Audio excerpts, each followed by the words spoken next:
예, 이어지는 연사는요, 혹시 기억하실 분들이 계실지 모르겠습니다. 90년대 후반에 우리나라에서 전생 열풍이 분 적이 있거든요. 전생 여행이란 책이 96년에 나와가지고 제가 고등학교 때인가 중학교 때인가 그거 읽고 엄청 빠졌던 게 기억이 나요. 그분이 여기 계십니다. 저자시고요. 김명우 박사님이십니다. 지금 조금만 더 소개를. 현재 한국 정신과 의사로서 지금 양자물리학적 정신치료 빙의는 없다라는 책 지금 서점에 있고요. 그리고 한국 자아초월 정신치료학회가 있어요. 정신과 의사들 가운데서도 이런 자아초월적 기법을 적용하시는 의사분들이 계시거든요. 그런 학회장을 맡고 계십니다. 어제 그제 소피아 대학교와 MOU를 맺었어요. 학회하고. 그래서 이번에 소피아 대학교 들어오시면은 김명우 박사님 수업도 듣게 되십니다. 예, 김명우 박사님 다시 한번 큰 박수로 환영 부탁드리겠습니다. 박사님 여기 타이머 여기 있을 거예요. 타이머 보고 하세요. 타이머 15분.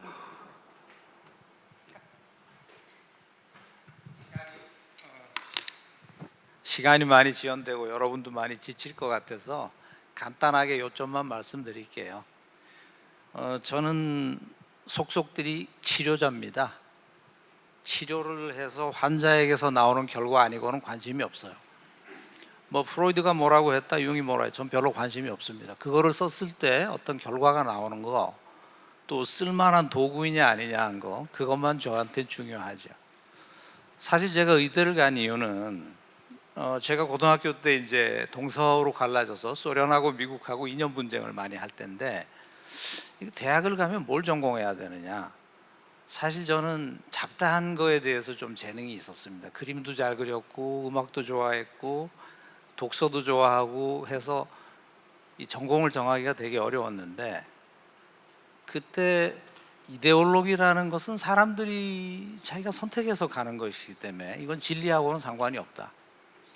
또 법도 경제도 사회도 사회 시스템이 바뀌면 다 쓸모없는 것이다. 그러면 뭘 해야 될 것이냐. 영원히 변하지 않는 게 뭐가 있느냐. 그것은 어떤 진리에 대한 탐구인데 그것도 객관적인 어떤 탐구가 가능한 것이어야 되겠다 하는 생각을 해서 고3 때 계속 의대를 가겠다고 결심을 했습니다. 그 전에 맨날 학교에서 그냥 수업 끝나면은 책가방 던져놓고 친구들하고 놀았는데, 근데 그때만 해도 뭐 스펙이 없어도 공부만 열심히 해서 시험만 잘 보면 의대를 가는 시절이었기 때문에 고3 때 공부를 좀 해가지고 의대를 갔죠. 들어가서 공부를 하면서 제가 좋았던 건 뭐냐 하면, 요만한 뼈 하나에도 부분에 대한 이름이 수백 개가 붙어요. 그 이름을 지어놓은 학자들이 과거로부터 내려온 성실한 호기심을 가진 사람들이죠. 저는 이렇게 많은 사람들이 이렇게 오랜 세월에 걸쳐서 노력을 했구나 하는 거에 감동을 받았습니다. 그래서 공부를 하는 것이 상당히 즐거운 면도 많이 있었어요. 근데 나중에 무슨 과를 공부해야 될 거냐 해서 병원을 실습을 하면서 보니까 이게 육체만 다루는 거 가지고는 저는 성에 차지 않았습니다. 그리고 정신과 병동을 돌면서 보니까 환자들이 그냥 좀비처럼 약만 먹고 늘어져 있어요. 그래서 이것도 완치가 되지 않으니까 정신과도 별 볼 일 없다 해서 할 것이 없었죠. 근데 내과를 하려고 마음먹었는데 끝까지 미련이 남는 거예요. 정신과 내가 해야 되는데 하는 생각으로. 왜냐하면 제가 중학교 한 2, 3학년 때 정신분석에 대해서 쓴 프로이드의 번역본을 보고 이렇게 복잡한 단어들을 이렇게 늘어놓아서 말이 되게끔 하는, 너무 멋있다, 너무 지적이고 와 그래서 정신분석에 대해서 제가 관심을 가졌었는데 정신과 실습을 돌면서 실망을 한 거죠. 근데 정말 고민을 하다가 그 선배 중에서 정신과 레지던트를 하는 사람이 있어서 제가 형 이거 뭘 하면 좋을지 헷갈립니다 이렇게 얘기를 했더니, 야 공부를 많이 하려면 내과를 해, 근데 진짜 공부 많이 하려면 정신과를 해, 그렇게 얘기를 하더라고요. 그 말을 들으니까 갑자기 도전 정신이 생긴 거예요. 그래, 지금 정신과가 이렇게 내 눈엔 후진데 이걸 제대로 된 정신의학으로 좀 발전시켜 보는 것도 챌린지가 되지 않을까? 그렇게 해서 제가 정신과를 하게 됐습니다. 근데 이제 정신과 의사가 되고 나서도 제가 느끼는 거는 마치 전쟁터에서 무기가 모자라는 병사 같아요. 복잡한 환자들을 대하면서 제가 가지는 무력감이나 내가 도와줄 수 있는 영역이 좁다라는 것에 대한 자괴감, 그런 걸로 좀 맥이 빠지게 됐죠. 근데 제가 또 호기심이 많아서 중학교 때도 제가 혼자서 자기 최면하고 이런 책들을 찾아서 봤거든요. 근데 그 당시 브라이언 와이스의 나는 환생을 믿지 않았다가 80년대 말에 우리나라에 이제 번역돼서 나왔죠. 이건 내가 최면술 할 줄 아는데 나도 이거 해봐야겠다 해서 우리 환자들한테 이제 전생퇴행을 하게 됐고, 또 복잡한 것 같으면서도 굉장히 또 감명적인 어떤 채널링 현상이 일어나고 해서 그걸 책으로 이제 낸 게 전생여행 책이 됐습니다. 근데 그 책이 나가고 나서 제가 하루아침에 그냥 유명인사가 돼가지고 정신과 의사들 중에서는 뭐 이게 된다 안 된다, 뭐 이 사람 사기꾼이다, 아주 나라가 뒤집혔어요. 그래서 그 다음 날부터 방송국에서부터 전화가 하루에 몇 군데씩 오고 인터뷰해달라, 병원에 찾아오겠다, 뭐 이런 식으로 이제 복잡해지고, 제 책은 전국 베스트셀러 집계 3위, 2위까지 올라갔다가 내려오고, 불교 쪽의 베스트셀러는 1위로 올라가서 한참을 머물렀습니다. 그러다 보니까 환자들이 몰려오기 시작하고 대기자가 늘어나는데, 대기자가 최대 3년 반까지 늘어났어요.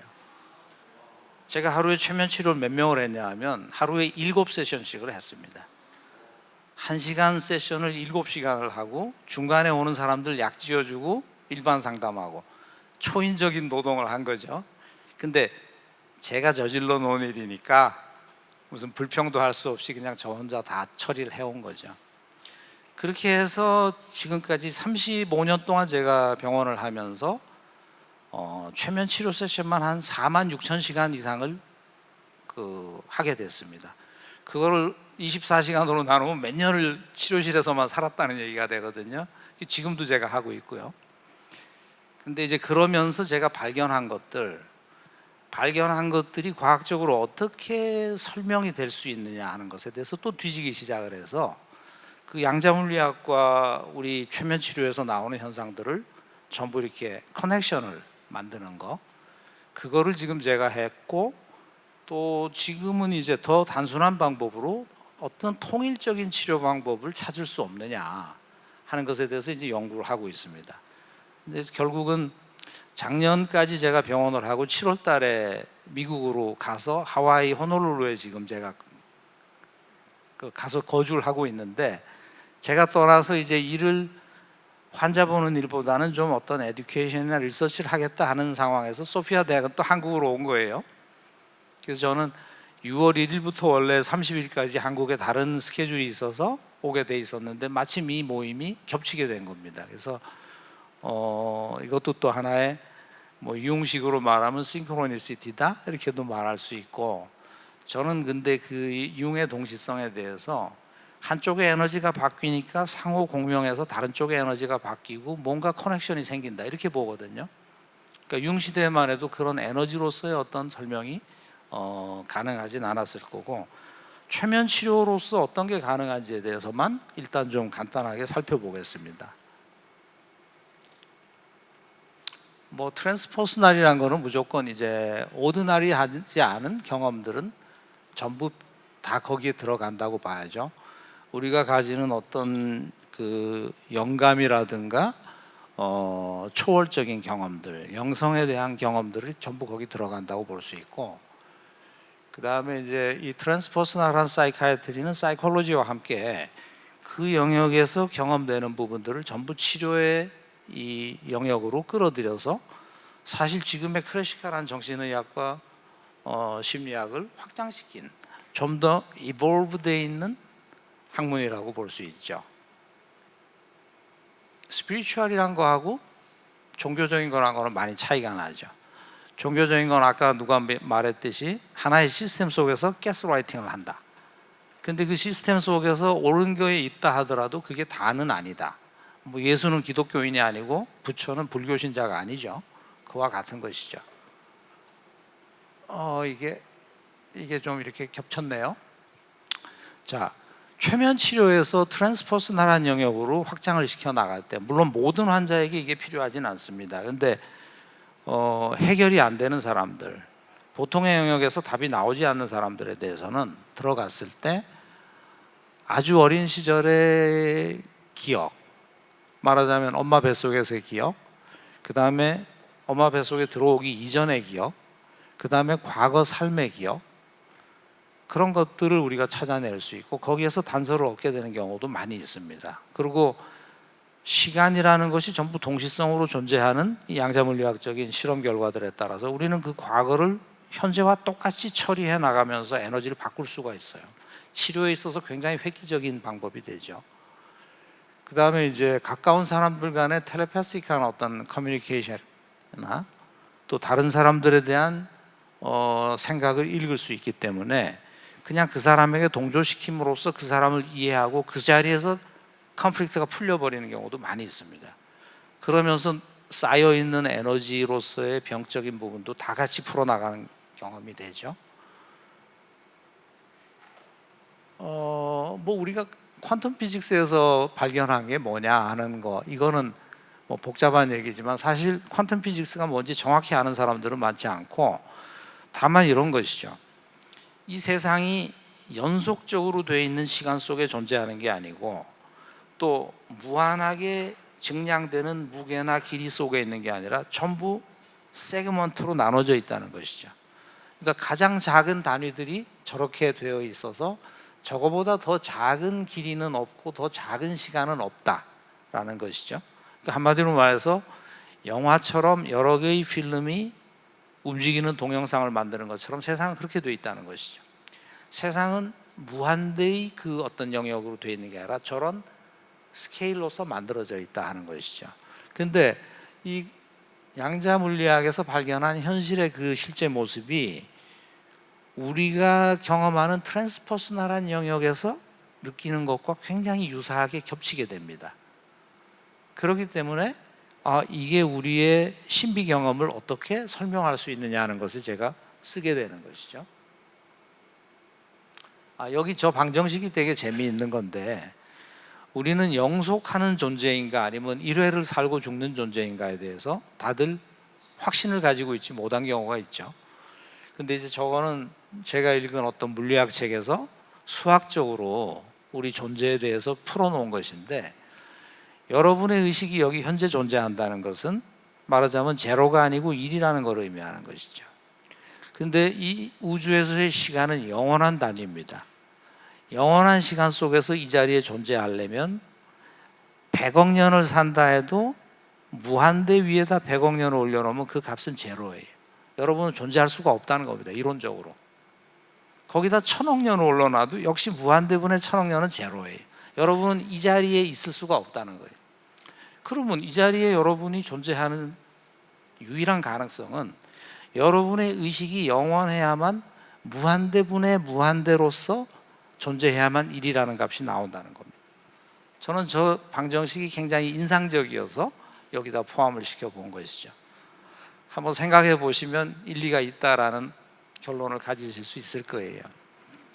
그래서 우리가 최면 치료에서 보는 현상들이 뭐하고 닮았냐 하면, 여기하고 백광년 떨어진 곳하고 사실은 어떤 현상이 동시에 일어난다.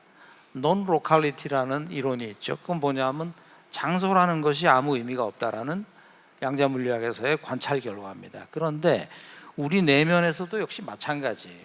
우리 내면에서도 역시 마찬가지고, 우리가 치료를 할 때 100년 전, 1000년 전, 어떤 사람은 석기 시대의 기억을 끄집어내는 사람도 있어요. 그리고 그때의 어떤 멧돼지한테 받쳐서 죽은 트라우마를 치료하고 나서 낫는 사람도 있어요.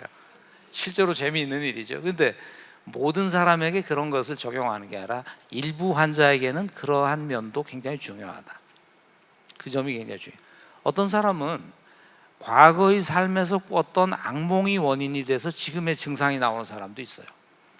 이런 거를 일반 치료에서 우리가 상상하기가 어렵죠. 근데 파고 들어가다 보면 그런 데이터들이 올라오게 되는 것이죠. 그리고 이제 어떤 사람들은 양자 물리학은 아주 미세한 세계에서만 작동하는 것이다, 그런 오해를 하고 있는데, 천체의 모든 움직임도 정말 하나같이 조종된 것처럼 양자 물리학적인 수준에서의 조율을 이루고 있습니다. 그런 관찰 결과들이 많아서 지금은 천체 물리학자들이 신의 존재를 주장하는 책들을 막 내놓고 있어요. 그래서 저는 사실 제가 환자들 속에서 관찰한 것만 가지고 그 내용들이 양자 물리학의 실험 결과들, 관찰 결과들과 일치하는 것, 또 새로운 인간 의식에 대한 실험 결과가 나오면 그것을 치료에 쓰면서 과연 그런가, 이걸 보면서 지금 수십 년간 연구를 해왔고, 사실 제가 아무런 그런 계획이 없었는데 갑자기 작년에 병원을 끝내고 그 미국으로 가게 된 이유도, 이제는 내가 클리닉을 하다 보니까 시간이 너무 뺏기고 연구를 할 수 없으니까 그쪽에 가서 좀 콜라보레이션도 하고 뭔가 책도 쓰고 해야 되겠다 하는 것 때문에 미국에다가 제가 하고 있는 연구에 대해서 또 그 앞으로의 전망에 대해서 적어서 국무부에다가 한번 심사를 받았습니다. 그런데 거기서 그거를 심사하고 이거는 새로운 신기술이고 당신은 쓸만한 사람이니까 미국에 와서 살아라 해서 아무 조건 없이 그냥 영주권이 나왔어요. 그래서 그게 나온 것 자체가 나더러 움직이라는 하나의 하늘의 신호다 생각을 하고 아무 생각 없이 병원 닫아버리고 그쪽으로 가 있는 겁니다. 근데 또 이렇게 연결이 되니까 뭔가 지금 또 제가 할 일이 남아 있는 거죠. 충분히 쉴 수는 없는 상황이라는 생각이 듭니다. 여러분들 중에도 치료자분들이 많이 있는 걸로 알고 있는데 뭔가 돌파구가 안 뚫릴 때 저하고 의논하면 어떤 새로운 각도에서 접근하는 게 가능하지 않을까, 저는 그렇게 생각하고, 지금 제가 하와이에 있지만 한국에 있는 환자나 치료자들하고 줌으로 치료 세션을 하거나 학습을 하는 경우들이 가끔 있습니다. 제가 시간을 뭐 하루에 한두 시간밖에 하진 않지만 시차가 많지 않기 때문에 그게 가능해서 좀 편리한 상태죠. 아무튼 제가 하고 있는 일은 그런 일이고, 이것을 트랜스퍼스널이라는 말이 사실 여기까지 오는 시간 동안 전부 아름다운 문화적인, 명상적인, 또 사랑을 가지고 쫙 다 여러분들이 다 얘기했지만 저처럼 하드 사이언스를 가지고 이 부분을 연구하고 있는 것은 사실 흔하지 않기 때문에 제가 좀 특이한 위치에 서 있고, 또 여기 패컬티 선생님들하고도 얘기할 것이 많이 있습니다. 아무튼 뭐 늦은 시간 제가 마지막인 것 같은데 빨리 끝내달라고 옆에서 자꾸 졸라서 더 이상 얘기하기는 어렵습니다.